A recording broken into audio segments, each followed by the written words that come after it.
As I was brushing my teeth this morning, I was wondering, why has Jey Uso not won a world title yet? So I went back to my room and I started generating ideas as to why this may be the case. With these ideas, I began to cook up the perfect recipe to come up with the answer to this problem, and the results were shocking.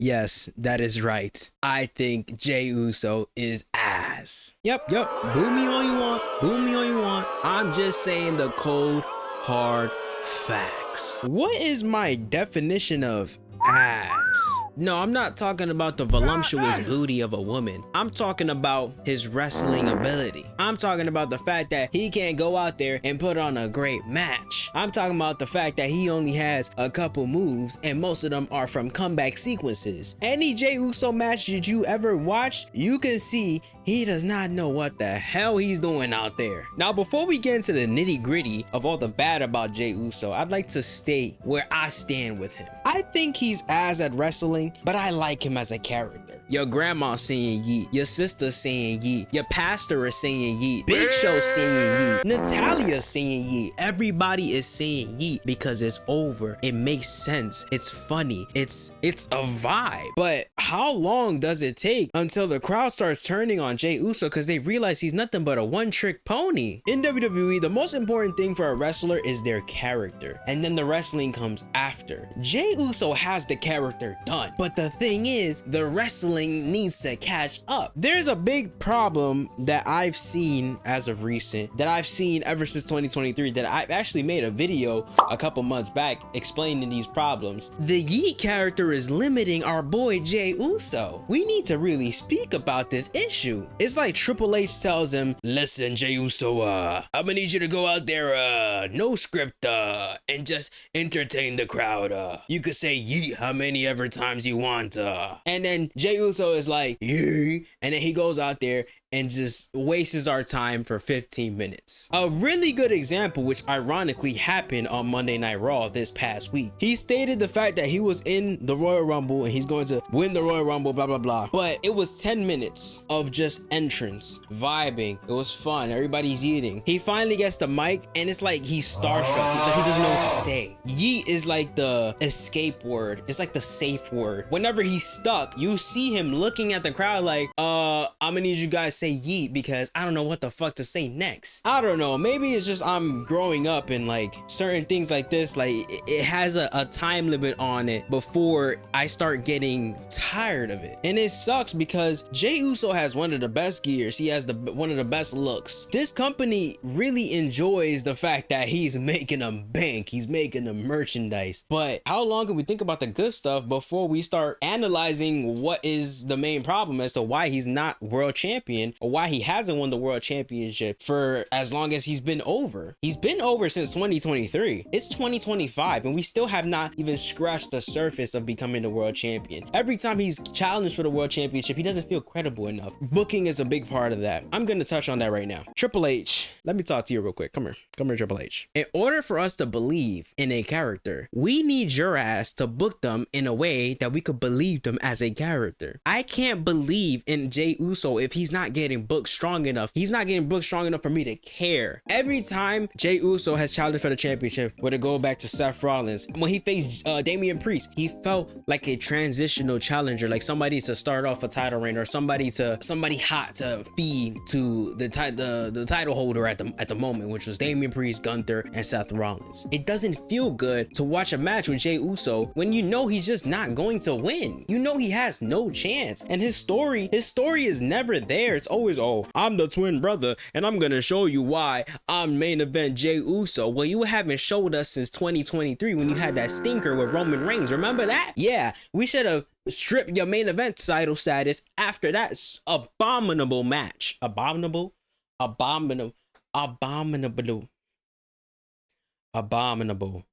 think oh my fucking every day, man. Like, I just can't have one intellectual part of my fucking video without looking like a dumbass. Ah man, that pisses me off when somebody has a main event title and they're not treated as such. Everybody in this damn movie theater better join this motherfucking Discord, because we be getting lit in there. We be talking about pay-per-views in there. We be talking about wrestling in there. Anything you want, you got it. We have it. So you better motherfucking join it, because if you don't join it and you're watching this video and you're enjoying this video, you're fake.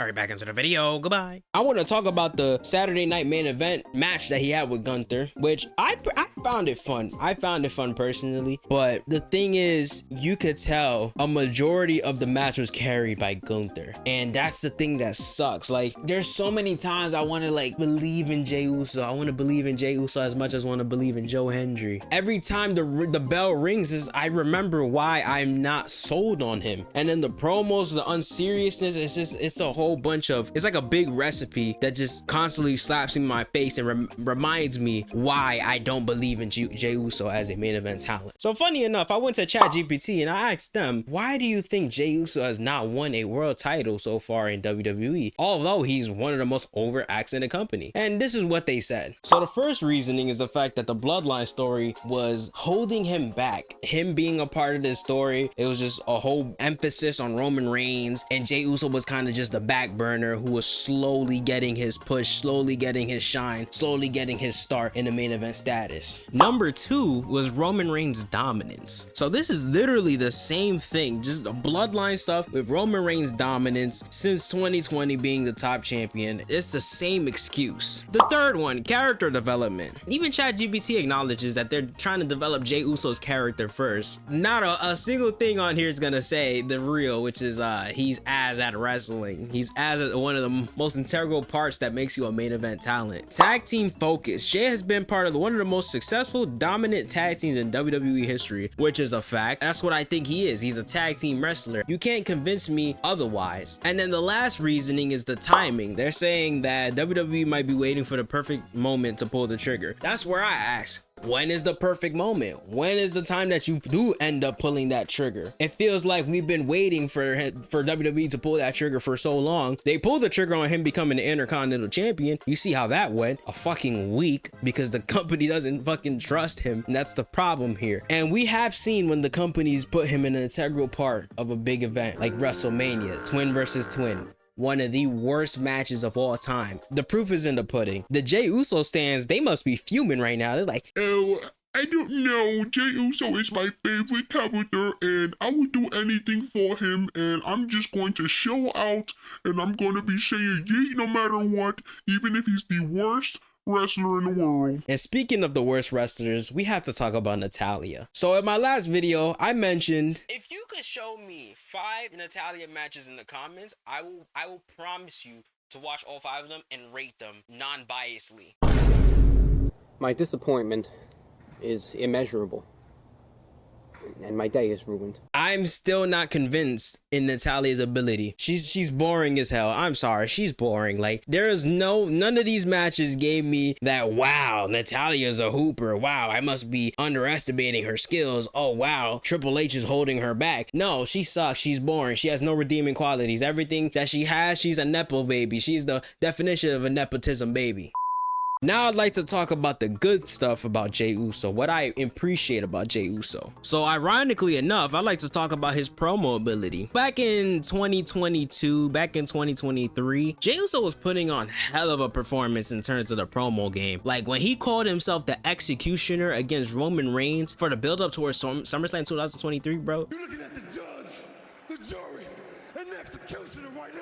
That was some of the best promo work I've seen from Jey Uso. I think that was my favorite promo from Jey. It's the fact that he was able to grab all that emotion and all those years of suffering, all those years of being manipulated by Roman Reigns. And then you could feel that anger from like real life where he couldn't be separated from his twin. It grabs your attention. This is what I mean by the yeet is limiting his character, because we aren't getting these promos right now because he's so goofy. He's so unserious. He doesn't have a story. He doesn't have a character driven motive. creative, and that's what's missing. That's what he's lacking, and that also leads into his ability to connect with the crowd. Jey Uso is easily, in my opinion, I feel like he's the most overact in the company in terms of active wrestlers. His entrance, now the fact that he's going out from the crowd into the ring, that has to be the best decision that they've ever made for his entrance, because he used to come out from the ramp, if you guys remember, and it's a hell of a good time. It's one of the best parts of Raw, his entrance, but then everything else is when, yeah, you got me disconnected. Another thing that I enjoy about him is that he's relatable. Like, the fact that he gets compared to his twin, imagine all that hard work you put into your career, 10 years in this business, and the only thing people think about is you look just like your brother, or they can't separate your craft. They can't separate one from the other, and that was the problem, and I'm glad that they were able to separate one another, and now it's like two completely different characters. And last but not least, I